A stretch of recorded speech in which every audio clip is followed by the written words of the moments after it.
कांग्रेस की कौमी general secretary Priyanka Gandhi ने कहा कि चंद्रशेखर राव हुकूमत की एक्सपायरी डेट अनकरीब खत्म होने वाली है।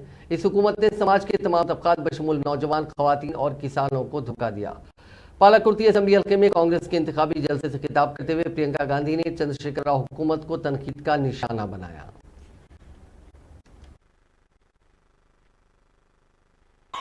मेरे किसान भाई, आप भी बहुत दुखों का सामना कर रहे हैं।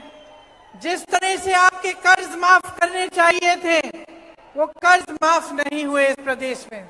पेट्रोल महंगा हो गया है, डीजल महंगी है, जो भी खरीदना पड़ता है उस पे जीएसटी, ट्रैक्टर पे जीएसटी, हर चीज पे जीएसटी है।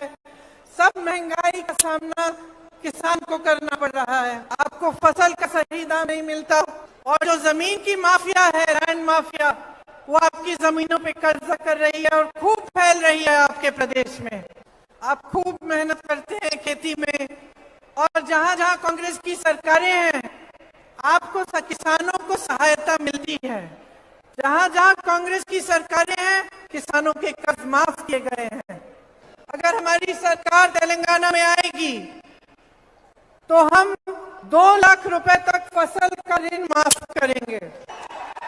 किसानों को हर साल 15,000 रुपए दिए जाएंगे, और कृषि मजदूरों को 12,000 रुपए। आपको एमएसपी की गारंटी दी जाएगी। आज भी जहां जहां कांग्रेस की सरकार है, वहां सबसे अधिक एमएसपी मिल रही है। तो धान पर आपको 500 रुपए प्रति क्विंटल आपको बोनस मिलेगा। देखिए, हर स्तर पर, चाहे महिलाओं के साथ, किसानों के साथ, युवाओं के साथ, हर स्तर पर आपके साथ अन्याय हो रहा है। जो केसीआर जी की सरकार है, जो 10 सालों के लिए यहाँ चल रही है, उसकी एक्सपायरी डेट हो चुकी है। आप जब दवाई खरीदने जाते हो ना, दुकान में दवाई खरीदने जाते हो, उस पे डेट लिखा होता है। कितने साल का डेट होता है?